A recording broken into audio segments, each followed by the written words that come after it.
O Senhor esteja convosco. Ele está no meio de nós. Proclamação do Evangelho de Jesus Cristo segundo Marcos. Glória a vós, Senhor. Depois que João Batista foi preso, Jesus foi para a Galiléia, pregando o Evangelho de Deus e dizendo: o tempo já se completou, o reino de Deus está próximo. Convertei-vos e crede no Evangelho. E passando à beira do mar da Galiléia, Jesus viu Simão e André, seu irmão, que lançavam a rede ao mar, pois eram pescadores. Jesus lhes disse: segui-me e eu farei de vós pescadores de homens. E eles, deixando imediatamente as redes, seguiram a Jesus. Caminhando mais um pouco, viu também Tiago e João, filhos de Zebedeu. Estavam na barca consertando as redes, e logo os chamou. Eles deixaram seu pai Zebedeu na barca com os empregados e partiram, seguindo Jesus. Palavra da salvação. Glória a vós, Senhor.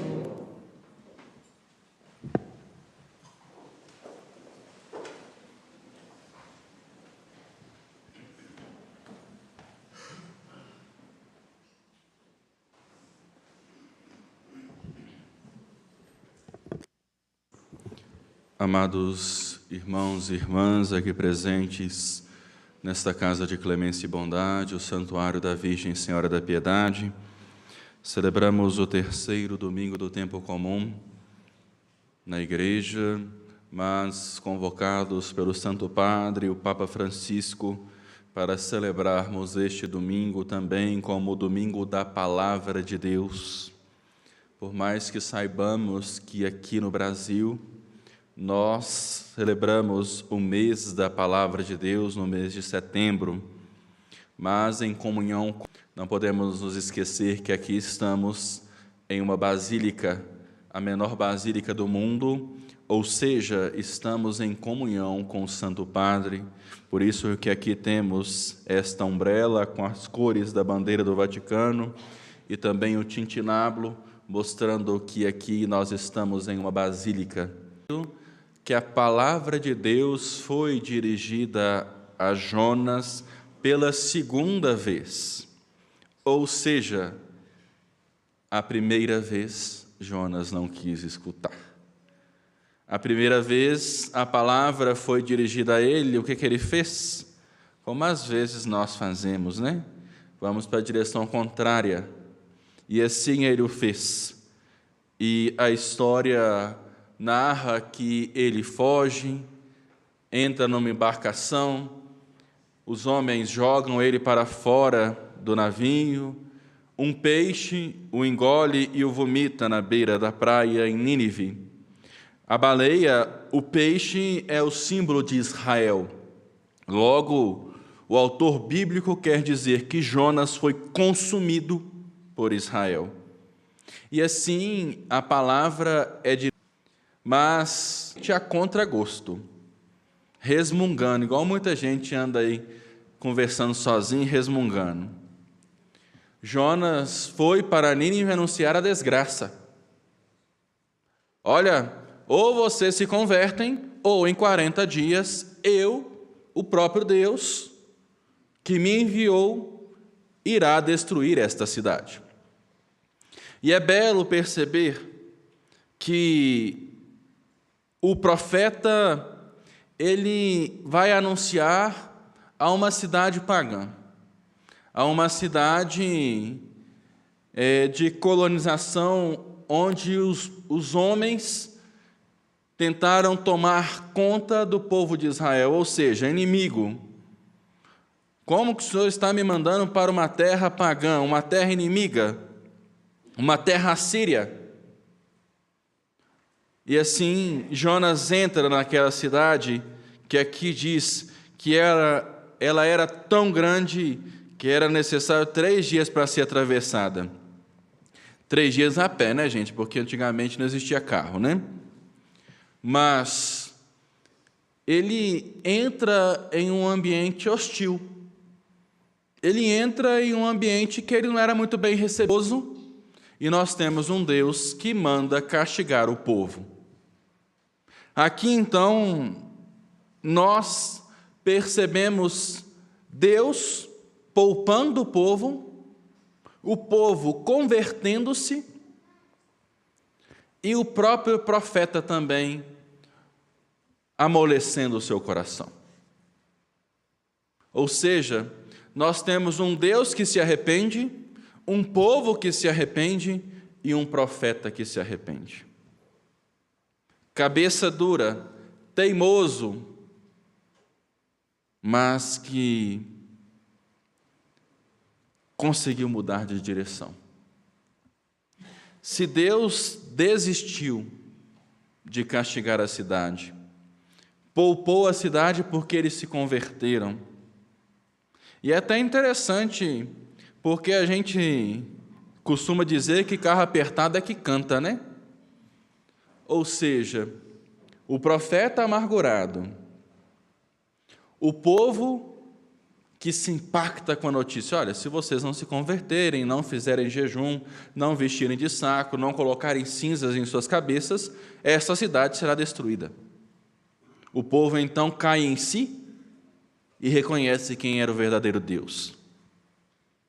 E o próprio Deus, que iria destruir a cidade, volta atrás, para perceber que, infelizmente, muitos de nós fomos formados em uma catequese, e já escutamos isso, que Deus no Antigo Testamento é um Deus que castiga. Mentira. Deus sempre nos corrige, com amor de pai e, como diria João Paulo I, com amor de mãe. Porque Ele quer a nossa conversão. Por isso que o Salmo de hoje, Salmo 24 e 25, mostra para nós o caminho que deve ser seguido. Porque às vezes a gente sabe o caminho certo, mas quer arriscar. A gente gosta de uma aventura, o perigoso, o diferente, é prazeroso, mas o nosso maior prazer deve ser fazer a vontade de Deus e trilhar o caminho dele em nossa vida. Vamos parar com esse negócio de falar que Deus escreve certo por linhas tortas. Fake news também. Deus escreve certinho, é a gente que entorta as linhas. Vamos parar de colocar a culpa em Deus das nossas irresponsabilidades e das nossas vontades. O Senhor nos mostra o caminho a ser seguido. Ele mostrou para o profeta que decidiu ir para a direção oposta. Mas, gente, de Deus ninguém foge. Mas Deus é tão bom, mas tão bom, que Ele deixa a gente quebrar a cara. Ele deixa a gente quebrar a cara, Ele fica, como diria um amigo meu, Ele fica lá de bracinho cruzado, filmando a gente de farol baixo. Só olhando a gente à espreita. Ele deixa a gente errar, porque Ele nos deu livre-arbítrio. E ainda Ele é tão bom, mas tão bom, que a gente faz uma vida totalmente desregrada, totalmente desregulada, e quando a gente volta para Ele, Ele nos acolhe. Portanto, aqui há uma conversão de 3 personagens. O que precisa ser convertido dentro de nós? Qual o caminho na sua vida que está torto? Coloca Deus para Ele endireitar. Pare de trilhar caminhos que você sabe que vai dar errado. Deixa de ser burro. Para com isso. A gente sabe que vai dar errado, mas a gente insiste. Cabeça dura, igual Jonas. A palavra Jonas significa pomba. Pomba é um bichinho chato, né? Quando a gente está andando, fica fazendo barulho, pedindo comida, e não olha para cima não, porque pode vir alguma coisa. Jonas é cabeça dura.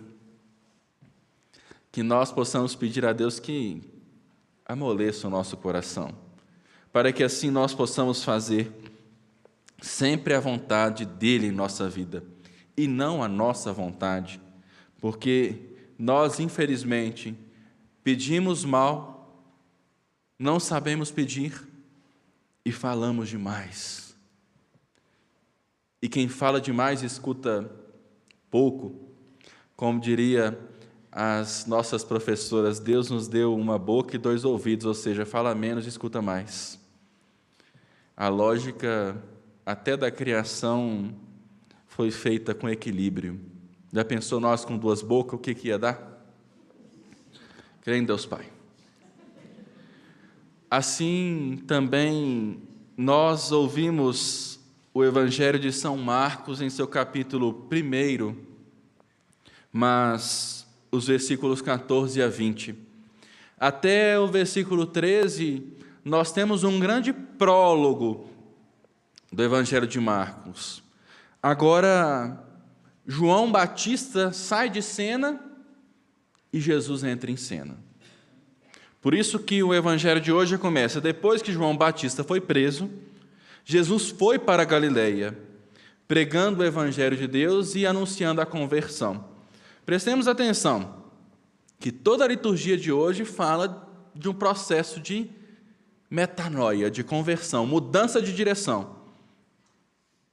Ou seja, conversão. Jesus estava na beira do mar da Galileia. Nós sabemos que não era um mar, era um lago.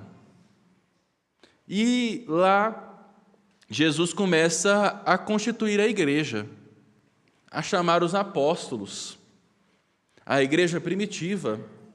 Hoje os apóstolos são os bispos, são os sucessores dos apóstolos. Por isso que a igreja não é destruída. Muitos homens aí, muitas ideologias tentaram destruir a igreja, mas nunca vão conseguir destruir, porque ela foi fundada no Cristo. Ninguém vai conseguir acabar com a igreja. Ninguém consegue acabar com Cristo. Ele é a cabeça da igreja. Às vezes entra alguma frutinha podre, alguma coisinha ruim, mas logo ele corrige, porque a igreja é dele. Ele é a cabeça da igreja. Assim Jesus constitui a igreja, e assim nós a temos até hoje, a sucessão apostólica. Por isso que um padre não pode sair, pode até querer abrir outra igreja, mas vai ser excomungado. A igreja católica, ela é católica porque o significado da palavra católica é universal. Ou seja, nós estamos no mundo inteiro. A liturgia que hoje celebramos no mundo inteiro. Então, Jesus começa a constituir a igreja, fundada pelos apóstolos, mas fundada com gente. Por isso que a igreja, fundada por Cristo, é santa.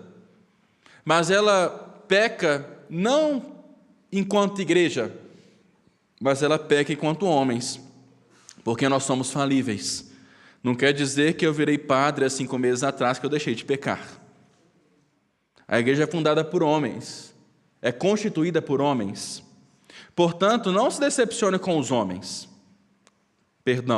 Não se decepcione com Deus. Se decepcione com os homens, porque os homens erram conosco. Deus não erra. Nós erramos com Deus. A igreja é fundada por gente. Mas o que mais me chama a atenção nesse Evangelho de São Marcos, já encerrando a nossa reflexão, é que Jesus não foi na sinagoga para chamar os seus discípulos. Jesus não foi lá nos melhores dos entendedores da Sagrada Escritura. Jesus não foi no templo. Os escribas. Jesus foi na beira do mar, do lago. Chamou pescadores. Chamou aqueles que ninguém às vezes dava crédito. Pedro, cabeça dura, igual Jonas, igual o padre Diego. Chamou Tiago, André. Chamou outros discípulos. Chamou gente que ficava lá na beira do mar. Chamou gente que não era os melhores, mas chamou gente que estava disponível. Isso que é belo em Deus. Ele não quer os melhores. Para Deus, sim, o melhor, mas Ele faz a gente ser melhor, porque se chamassem os fariseus, os saduceus, Deus me livre, mas a igreja estava no inferno. Porque o povinho que gostava de uma confusão. Não estou dizendo que os apóstolos não tiveram confusões entre si, mas eles pelo menos se abriram à graça de Deus. Jesus foi na margem do lago para chamar os seus discípulos. E os discípulos abriram mão do pai, da mãe, de ter esposa, de terem filhos, de terem bens materiais e seguiram a Jesus. Hoje, nós também e sempre somos chamados a seguir o Cristo. Somos chamados, às vezes, deixar as nossas vontades, as nossas mordomias, acordar cedinho para subir a serra, para encontrar-nos com Ele. Aqui, hoje, se torna também a Galileia. A Galileia onde Jesus quer chamar os seus discípulos, as suas discípulas. Será que nós estamos disponíveis para fazer a vontade dEle? Ou estamos tão cheios de nós que não tem lugar para Deus na nossa vida? Hoje, como disse no início, o Papa convocou a igreja para celebrar esse domingo como o domingo da Palavra de Deus. A pergunta que deixo solta no ar é se nós, enquanto cristãos batizados, ainda fazemos com que a igreja seja a igreja da palavra. Você é um homem da palavra? Você é uma mulher da palavra? De palavra? Que lê a palavra? Ou a gente fica achando que eu sou um bom cristão só porque eu venho à missa domingo e a Bíblia está lá aberta na estante da minha casa pegando poeira? Será que nós somos? Ou simplesmente achamos que o leitor lendo a palavra na missa, o padre proclamando o evangelho, ainda está bom? O Papa nos convoca a sermos a igreja da palavra. Portanto, como Jonas voltou atrás, como Deus voltou atrás e os ninivitas também, nós também podemos converter o nosso coração e nos tornarmos proclamadores da palavra, que este também é um dos projetos de nossa amada arquidiocese, proclamar a palavra oportuna e inoportunamente. Mas a gente só prega aquilo que a gente conhece. Então, se você não faz a experiência da palavra, ainda há tempo de conhecê-la, porque Deus te chama a ser proclamador dele.